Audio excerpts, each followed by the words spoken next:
Aujourd'hui, nous allons parler d'Antonin Artaud. Mais puisqu'il faudrait des heures et des heures et des heures de concentration extrême et de passion pour pouvoir parler pleinement et surtout d'absolument toutes les facettes d'Antonin Artaud, je vais me contenter aujourd'hui de vous parler de la facette de la psychiatrie et de la critique du système de façon générale chez Antonin Artaud. Parce que Antonin Artaud est un artiste que j'aime énormément, pour ne pas dire que j'adore. C'est un homme multifacette, un artiste qu'on pourrait qualifier de génie de son temps, mais également génie des autres temps. Tout d'abord, ce qui me semble important de redéfinir, parce que je trouve que Antonin Artaud n'est pas reconnu à sa juste valeur aujourd'hui. Je trouve qu'on parle peu de lui, j'entends de façon générale. Je ne dirais pas qu'il a sombré dans l'oubli, mais en tout cas, moi, j'en entends peu parler et j'ai peu de personnes avec qui en parler. Donc déjà, je pense qu'il est important de redéfinir qui était Antonin Artaud. Dans un premier temps, il était écrivain. Alors, écrivain, plusieurs types, évidemment de théâtre, de pièces de théâtre, en particulier la pièce Les Sanzi, mais également de plusieurs autres ouvrages comme L'Ombilique des Limbes, Le Pesner, Le Théâtre et son double, les écrits révolutionnaires qui traitent de la révolution mexicaine du début du XXe siècle. On trouve également l'ouvrage Les Suppôts et Suppliciations, les fameuses lettres de Rodez. Mais Antonin Artaud était également poète et dessinateur. Alors poète dont on a tendance à oublier que les vers qu'il a pu écrire étaient absolument brûlants de beauté. C'est pas quelque chose qu'on met beaucoup en valeur chez lui. On parle souvent de l'acteur, parce qu'il était également acteur. Je vais vous retrouver Poème d'amour pour vous montrer à quel point il y avait une beauté du mot, une musicalité du mot et un amour du mot dans sa poésie. Ça s'appelle L'amour sans trêve. Ce triangle d'eau qui a soif, cette route sans écriture, madame, est le signe de vos matures sur cette mer où je me noie. Les messages de vos cheveux, le coup de fusil de vos lèvres, cet orage qui m'enlève dans le sillage de vos yeux. Cette ombre enfin sur le rivage, où la vie fait trêve, et le vent, et l'horrible piétinement de la foule sur mon passage. Quand je lève les yeux vers vous, on dirait que le monde tremble, et les feux de l'amour ressemblent aux caresses de votre époux. Mais pour en revenir à notre sujet, Antonin Artaud était également acteur. Donc on pense souvent à l'acteur de théâtre, tout simplement parce que très jeune, Artaud a rejoint une compagnie de théâtre installée à la Comédie des Champs-Élysées, avec notamment Georges et Ludmilla Pitoef. Et ils ont donné à ce théâtre qui se nommait Alfred Jarry plusieurs spectacles, dont par exemple Les Mystères de l'amour de Vitrac, Ventre brûlé ou La mer folle d'Artaud, ou Gigogne de Max Robur. C'est là que, à partir de cette période, Antonin Artaud a développé son concept de théâtre de la cruauté, qui pourrait s'appliquer également à son jeu d'acteur dans les films, parce qu'Antonin Artaud a joué dans de nombreux films, dont par exemple La Passion de Jeanne d'Arc de Karl Theodor Dreyer. Donc Antonin Artaud, c'est aussi un théoricien du théâtre. Théoricien du théâtre parce qu'il a théorisé un nouveau concept qu'il a appelé le théâtre de la cruauté. On retrouve dans un essai, Le théâtre et son double. Qu'est-ce que le théâtre de la cruauté pour Antonin Artaud? Par cruauté, il ne faut pas entendre barbarie ou sauvagerie ou meurtre ou quoi que ce soit. Il faut entendre souffrance d'exister, douleur d'exister. Alors, pour définir le théâtre de la cruauté en peu de mots, on peut se référer évidemment à son essai. Le but d'Antonin Artaud avec ce concept, c'est d'en finir avec cette idée des chefs-d'œuvre réservés à une soi-disant élite que la foule ne comprend pas. Le théâtre de la cruauté est un théâtre qui nous réveille, nerfs et cœur. En fait, ce qu'il faut comprendre par là, c'est que pour Antonin Artaud, le théâtre n'est pas un simple jeu, ce n'est pas un jeu du tout. Antonin Artaud ne joue pas, il vit chaque pièce en écorché vif. Il crie, il hurle, il gesticule, il vibre, il pleure, il sue. Chaque fibre de sa chair douloureuse cherche à se réapproprier un corps qu'il tend à perdre et qui bout, tout dans une position sacrificielle. Antonin Artaud est dans une position sacrificielle dans le théâtre. Pour lui, il doit être une sorte de supplicié sur un bûcher qui doit brûler sur l'autel de l'art. Il se jette donc dans un brasier ardent où chaque ramification de ses nerfs s'embrase dans une quête d'absolu et de recherche d'énergie vitale. C'est une problématique qu'on retrouve absolument partout dans l'œuvre complète d'Antonin Artaud. C'est cette recherche de l'énergie vitale, de la réappropriation de son être, de son esprit et de son corps. Pourquoi cette volonté de réappropriation qu'il ferait passer par un théâtre? Encore une fois, dans ce théâtre, sa volonté, c'est de proposer un théâtre où des images physiques violentes broient et hypnotisent la sensibilité du spectateur pour entrer en transe et de faire faire rentrer son public en transe. C'est une manière lui-même, encore une fois, de se réapproprier un corps. Ce qu'il faut savoir, c'est qu'Antonin Artaud, c'est quelqu'un qui était opiomane et qui, depuis son plus jeune âge, a souffert de troubles psychiatriques, notamment, mais également de violentes douleurs physiques, qui le lançaient et qui, plus ou moins, l'ont poussé à devenir dépendant, à devenir accro aux opiacés. Quelqu'un qui souffrait profondément dans sa chair. Et le théâtre n'est pas seulement un mode d'expression pour lui, mais c'est un mode de survie. Pas de survie en un mot, mais de survie, entre guillemets. Il vit plus que les autres. Il vit dans une explosion de son être. Un être, une chair, un esprit et une pensée qu'il cherchera toute sa vie à se réapproprier. Parce qu'il l'a perdu dans des douleurs absolument immenses de sa chair. C'est une chair et une âme qui sont entièrement vouées à l'art et qui cherchent finalement à dépasser les limites d'un conformisme du monde de l'art. D'où le concept de théâtre de la cruauté. Antonin Artaud n'aura de cesse, dans toute son œuvre, d'évoquer ce dépérissement général de son être et de sa conscience. Par exemple, dans Le Pesner, il exprime très bien cette idée d'un dépérissement, d'un abaissement général de son être, quand il dit « Savez-vous ce que c'est que la sensibilité suspendue, cette espèce de vitalité terrifique et scindée en deux, ce point de cohésion nécessaire auquel l'être ne se hausse plus, ce lieu menaçant, ce lieu terrassant ». Mais également, toujours dans le même ouvrage, il écrit, parlant de lui évidemment, « Se retrouver dans un état d'extrême secousse, éclairci d'irréalité, avec dans un coin de soi-même des morceaux du monde réel. » Cet être qui ne lui appartient plus, on le voit également dans ce texte, toujours dans Le Pesner, quand il écrit « Je suis un abîme complet. Ceux qui me croyaient capable d'une douleur entière, d'une belle douleur, d'angoisses remplies et charnues, d'angoisses qui sont un mélange d'objets, une trituration effervescente de force, et non un point suspendu. Ceux donc qui m'ont attribué plus de vie, qui m'ont pensé à un degré moindre de la chute du soi, qui m'ont cru plongé dans un bruit torturé, dans une noirceur violente avec laquelle je me battais, ceux-là sont perdus dans les ténèbres de l'homme. » Donc voilà un texte extrêmement émouvant d'Antonin Artaud pour qualifier ce dépérissement de son être finalement, de cette chair qui lui échappe, mais également de sa conscience. Il évoque également le nœud de la vie où l'émission de la pensée s'accroche, un nœud d'asphyxie centrale. Il parle d'émaciation de mon moi, cette douleur physique qui transparaît quand il est sur scène ou qu'il joue dans un film. Il l'écrit encore une fois dans Le Pesner. Me voici de retour à M, où j'ai retrouvé la sensation d'engourdissement et de vertige, ce besoin brusque et fou de sommeil, cette perte soudaine de mes forces, avec un sentiment de vaste douleur, d'abrutissement instantané. On le voit, un des principaux qualificatifs pour Antonin Artaud, c'est la souffrance. C'est un être en souffrance, c'est un être qui survit, mais qui également survit. C'est-à-dire qu'il veut vivre au-dessus, il explose de vie, et en même temps, il est obligé de lutter constamment pour être juste au-dessus du niveau de conscience minimum, à cause de cette douleur perpétuelle de la chair. Ce qu'il faut savoir, c'est que ces troubles mentaux vont entraîner chez Antonin Artaud un internement, enfin plusieurs internements, pendant 9 ans en tout, à Sainte-Anne, notamment à Paris, à Rouen et à Rodez. Surtout à Rodez, des centaines de lettres de lui à divers destinataires auront été publiées par la suite. Mais en dépit des horreurs vécues là-bas, et peut-être même grâce à elles, en sont sorties des œuvres époustouflantes. Antonin Artaud n'a jamais cessé d'écrire, de dessiner, même enfermé. Il n'a jamais cessé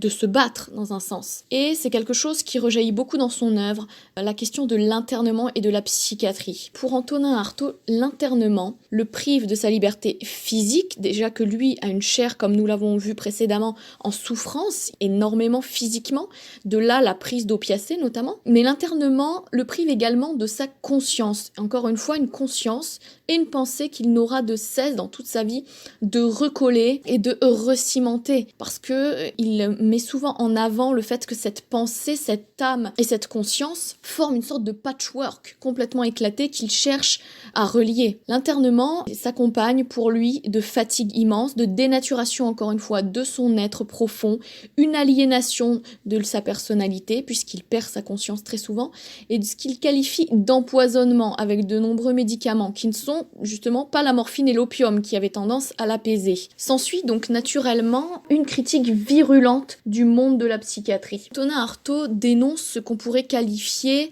de véritable torture. On le voit extrêmement bien dans son ouvrage Suppôt et suppliciation, dans une lettre à André Breton, où il explique bien qu'il a subi, je cite, 4 séries d'électrochocs, soit 40 comas, ajoutés à 10 précédents, qu'il, un certain médecin, m'avait fait subir pour lui avoir demander 25 gouttes de laudanum. Un peu avant, toujours dans cette même lettre, il écrit « J'ai subi à l'asile Sainte-Anne, dans le service du docteur Naudet en mars 1938, une dernière tentative d'empoisonnement à l'acide prussique qui m'a laissé 1 mois dans le coma et m'a fait perdre mes 8 dernières dents. » On apprend même qu'il a eu une vertèbre cassée après un électrochoc. Il a subi une perte de ses dents et de sa conscience pendant des mois. Il n'arrivait plus du tout à vivre, vraiment. Il n'était plus qu'un être complètement vide, une enveloppe charnelle avec un intérieur complètement vide. On voit également dans une des lettres de Rodez, toujours dans Suppôt et Suppliciation, où cette fois, c'est Annie Bénard qui était une grande amie, qu'il considérait comme sa fille spirituelle, son alter ego intellectuel, sans toutefois de relation charnelle. Dans cette lettre, Annie Bénard explique bien les souvenirs personnels d'Antonin Artaud, qu'Antonin Artaud lui a raconté quand il était interné dans les asiles du Havre aussi, de Rouen et de Sainte-Anne. Elle écrit « Antonin Artaud m'a raconté être mort sous un électrochoc, s'être détaché de son corps et d'y n'y être rentré que 2 heures après. Le lendemain de cette mort, il eut alors un véritable délire, le seul de son internement, mais dû à l'électrochoc et où, tombant en syncope, il perdit sa dernière dent en or. » Dans cette lettre, Antonin Artaud explique que d'ailleurs on l'a privé de visite parce que on disait qu'il était trop malade pour être visible. Mais comme il l'écrit bien, moi, Antonin Artaud, j'allais très bien, mais je passais à l'électrochoc et il ne fallait pas que ça se voie. Donc on voit bien dans ses lettres tout ce qu'a vécu terrifiant Antonin Artaud dans les asiles de l'époque. Son seul échappatoire, c'était la création artistique. C'était un moyen de dévoiler son être et encore une fois de se le réapproprier. Comme il se le réappropriait à chaque fois qu'il était sur scène ou dans un film, la création artistique pour lui était un moyen de se réapproprier son identité et son être. Pour Antonin Artaud, ces asiles de l'époque enferment bien souvent abusivement des hommes non dangereux pour la société et tendent à les rendre souvent bien plus fous, malades et diminués qu'avant d'avoir été internés. Là, on pourrait également citer l'ouvrage d'André Breton, qui a été un compagnon de route surréaliste d'Antonin Artaud, son ouvrage Nadja, où des systèmes d'internement psychiatrique de l'époque sont très bien dénoncés. Antonin Artaud montre très bien dans ses écrits que ce sont presque des machines de torture et de rétrécissement de l'âme et de violation du corps qui sont utilisées.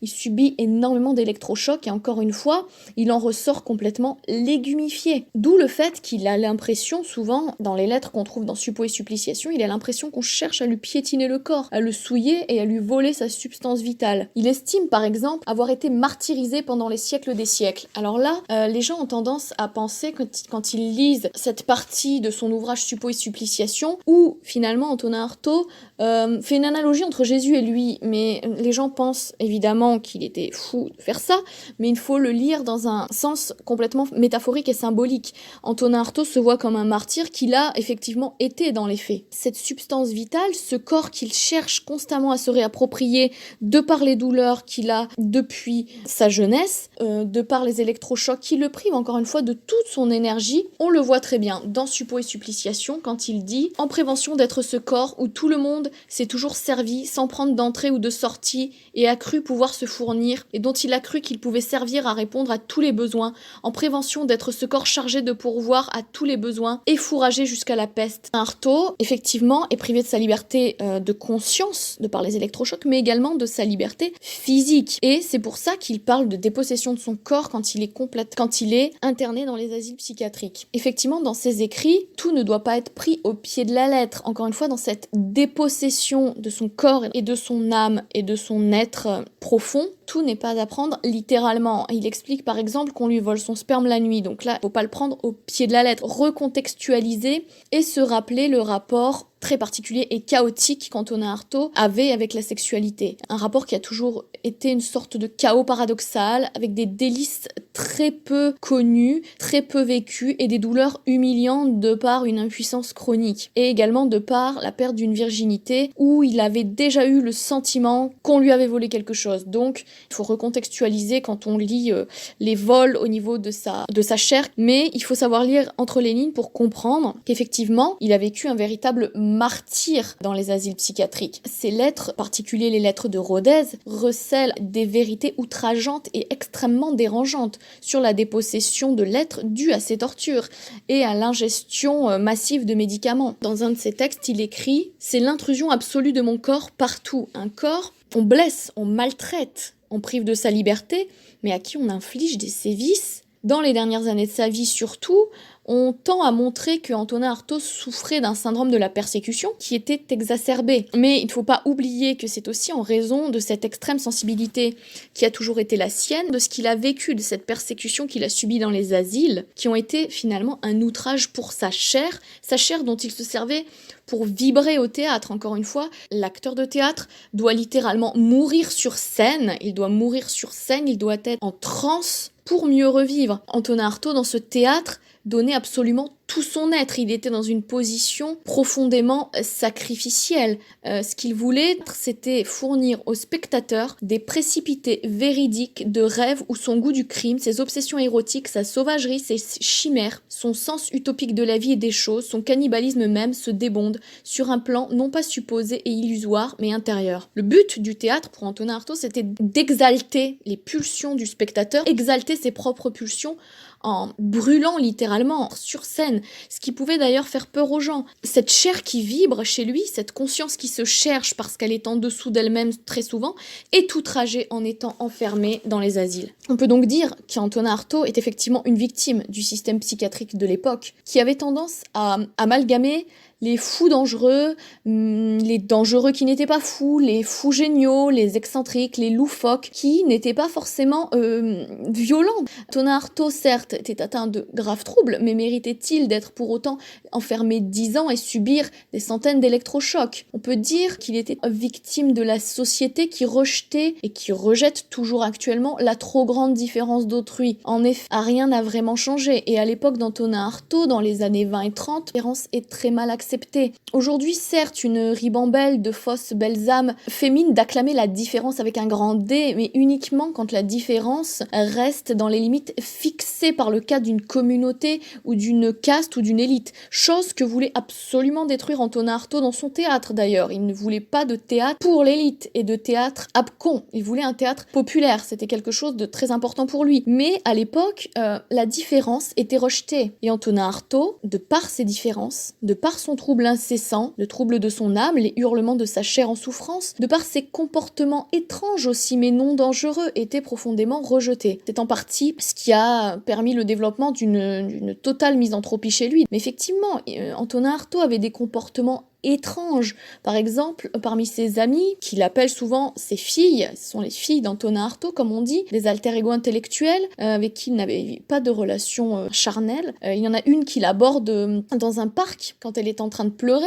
pour la consoler, une autre qu'il aborde dans un café pour lui parler de Montaigne. Encore une fois, cette absence de maîtrise des codes sociaux, cette extrême sensibilité, et surtout cette quête intransigeante qui passait par la violence, dans la recherche de l'absolu, tout ça lui vaut l'opprobre de beaucoup de gens. D'ailleurs, ses amis sont rares. Antonin Artaud est finalement très peu entouré. Il le dit bien, encore une fois, dans Suppôt et Suppliciation, dans une lettre à Annie Bénard, du 6 février 47. Il lui dit qu'il n'a jamais trouvé beaucoup de personnes qui l'aimaient, et il écrit « Personne, si ce n'est ceux qui ont pu m'aimer par pur amour, pour l'amour de l'attachement pur, et je n'ai pas trouvé 10 personnes. » Antonin Artaud, c'est également quelqu'un de profondément solitaire. Il donnait absolument tout sur scène, mais c'était quelqu'un d'introverti, de misanthrope, renverseur de système au sens propre. Mais on peut voir dans son internement une volonté de cadenasser un être misanthrope et considéré comme ayant un très grand talent, précisément parce qu'il est hors de contrôle de la société, parce qu'il est dans la destruction au sens où il cherche à déboulonner les bases de la société quand celles-ci sont jugées ridicules par lui. Il est anti-système au sens propre. On peut dire que Antonin Artaud, c'est un anti-système. Pas un anti-système des bacs à sable. Là, on est dans l'anti-système réel qui a voué sa vie à jouer un contrepoids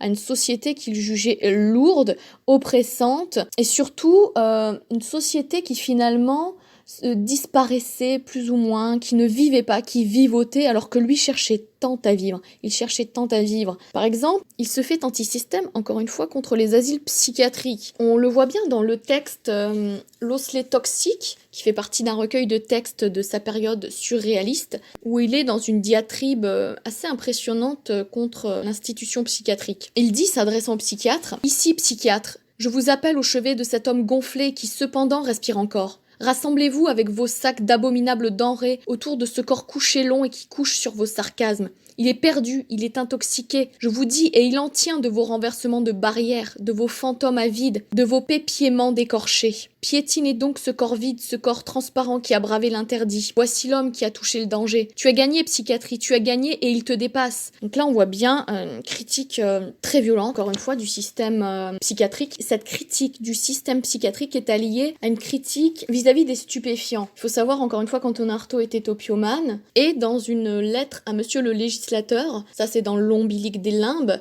il écrit pour attaquer un décret de juillet 1917 sur les stupéfiants, ou plutôt un décret contre les stupéfiants en l'occurrence. Et il estime, lui, que la morphine et l'opium sont les seules choses qui peuvent permettre à cette chair en souffrance et à cet être abruti de remonter à la surface, de pouvoir remonter au seuil minimal de la conscience qu'il n'arrive plus à atteindre. Et il y écrit par exemple: les toxicomanes malades ont sur la société un droit imprescriptible qui est celui qu'on leur foute la paix. Il explique pourquoi l'opium, chez lui, est d'une aide assez importante. Il écrit: il y a un mal contre lequel l'opium est souverain, et ce mal s'appelle l'angoisse, dans sa forme mentale, médicale, physiologique, logique ou pharmaceutique, comme vous voudrez. L'angoisse qui fait les fous, l'angoisse qui fait les suicider, l'angoisse qui fait les damner, l'angoisse que la médecine ne connaît pas, l'angoisse que votre docteur n'entend pas, l'angoisse qui lèse la vie, l'angoisse qui pince la corde ombilicale de la vie. On voit bien que le problème, c'est cet être que Antonin Artaud cherche à se réaccaparer et qui a disparu. Il n'a plus le contrôle de sa conscience et de sa pensée, notamment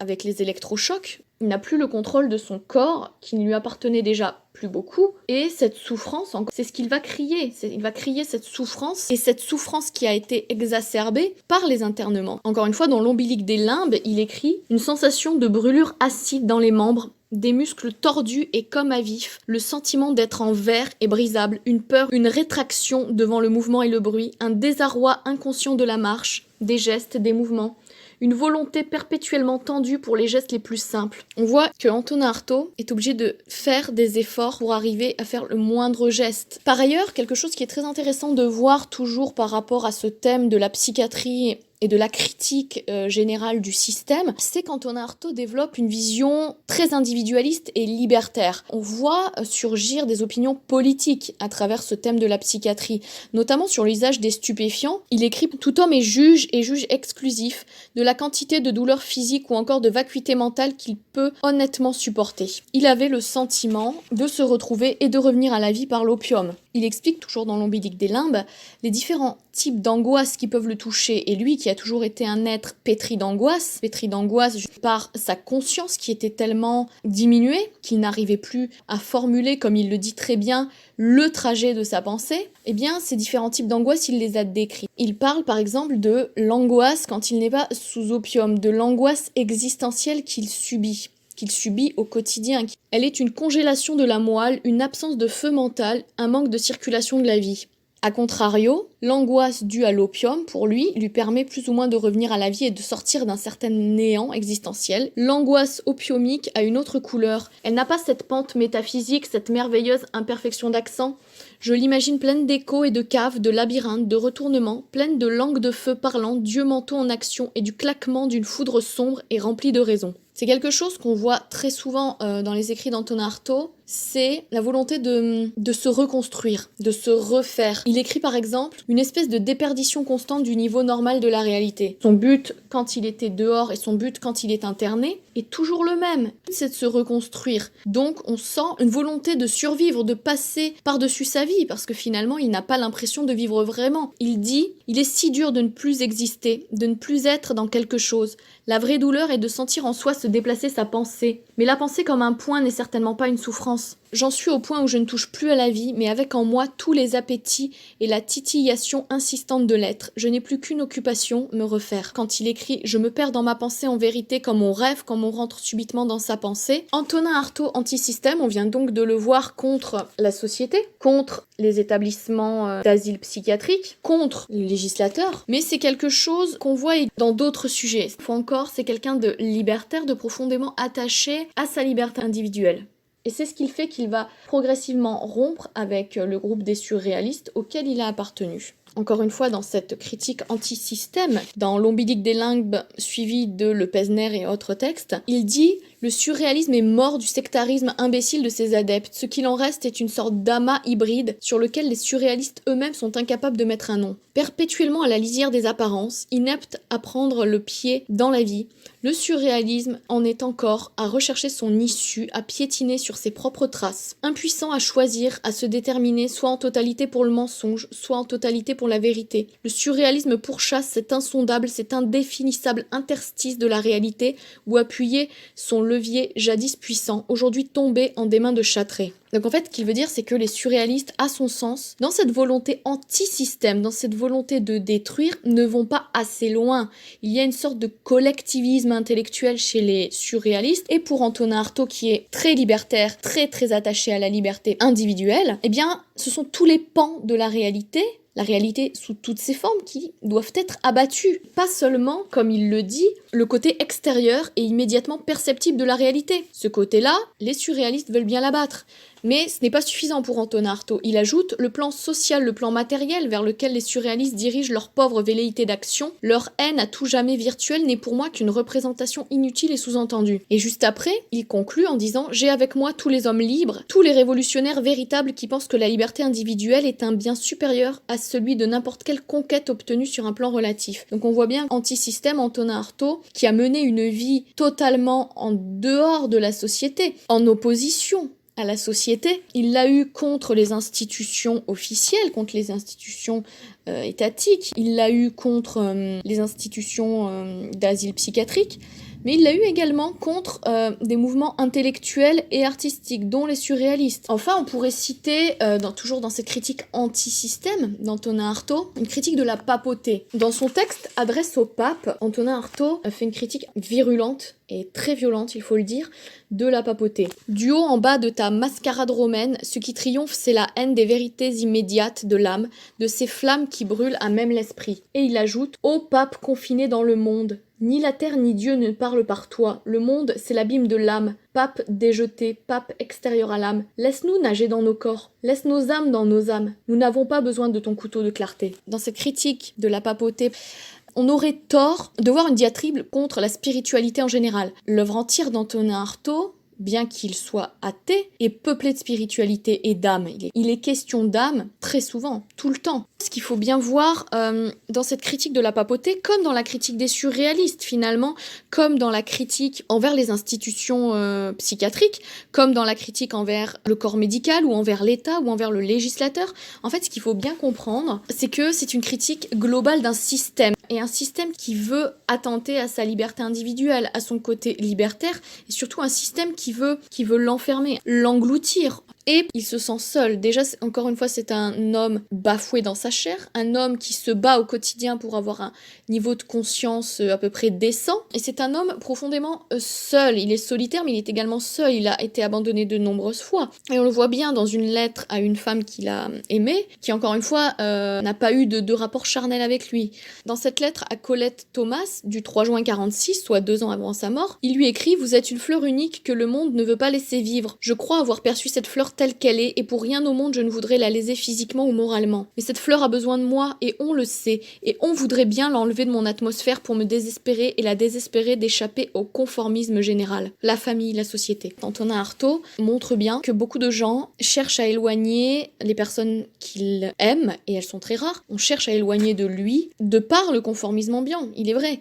Parce que côtoyer Antonin Artaud, c'est côtoyer quelqu'un qui ne maîtrise encore une fois pas les codes sociaux, qui peut hurler dans la rue avec sa canne, qui dérange profondément.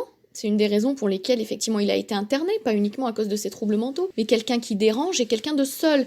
Et cette petite tribu, cette petite famille de gens très fidèles avec qui il partage une véritable symbiose intellectuelle, on le retrouve dans ses lettres. On le retrouve chez cette jeune fille Annie Bénard, mais également chez Colette Thomas. Faisons-elles aide Antonin Artaud à reprendre possession de sa vie, à survivre dans les dernières années de sa vie, où il a enfin réussi, après 9 ans d'internement, à sortir, grâce à l'aide 2 ou 3 personnes qui étaient des amis sincères, mais encore une fois qui étaient très rares. Eh bien, ces jeunes filles aident Antonin Artaud à survivre, parce qu'Antonin Artaud est un être détruit physiquement. Il suffit de voir à 10 ans d'écart, on passe d'un jeune homme considéré comme extrêmement beau, avec énormément de charme, avec des yeux bleus, des yeux de feu, toujours en fièvre, comme Anaïs Nin a pu les décrire, un être brûlant. Et bien 10 ans plus tard, on est passé à un être complètement détruit, qui ressemble à un épouvantail, qui est lassé, dont le corps complètement sclérosé, qui a toujours été incompris intellectuellement, qui, vers la fin de sa vie, n'était plus qu'un être de douleur, que ça soit physiquement ou mentalement.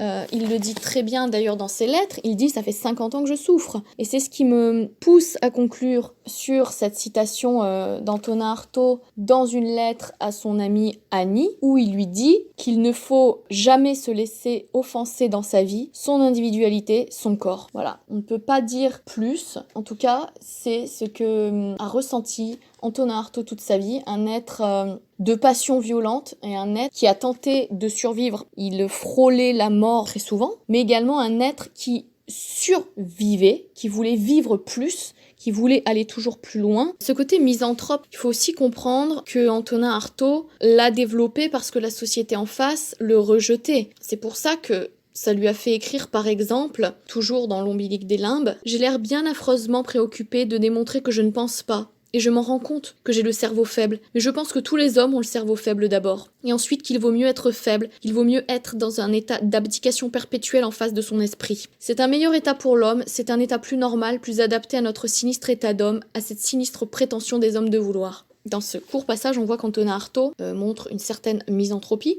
mais également un caractère très humble pour la puissance de l'esprit. Parce qu'Antonin Artaud a vécu dans la recherche d'un esprit absolument fulgurant et génial, qui avait tendance à lui échapper de par ses troubles mentaux et de par ses internements. Un être de douleur, par exemple dans ses courtes lignes, quand il écrit « Pour moi, c'est la douleur perpétuelle et l'ombre, la nuit de l'âme, et je n'ai pas une voix pour crier. Dilapidez vos richesses loin de ce corps insensible à qui aucune saison ni spirituelle ni sensuelle ne fait rien. J'ai choisi le domaine de la douleur et de l'ombre comme d'autres, celui du rayonnement et de l'entassement de la matière. » Voilà, c'était mon deuxième podcast consacré de manière parcellaire à un artiste prodigieux que j'apprécie énormément. J'espère que cela vous aura intéressé, ainsi que ses œuvres, qui gagnent à être grandement redécouvertes, parce que je pense tout simplement que l'état de notre esprit, l'état de notre âme ne peut plus être le même quand nous avons lu Antonin Artaud. Qu'il y a très peu, au fond, d'écrivains et d'artistes dont on peut dire qu'ils ont radicalement changé notre vie, ou en tout cas l'intérieur et les ramifications, encore une fois, de notre âme. Et c'est le cas pour Antonin Artaud. J'espère que ça vous aura donné envie de le découvrir.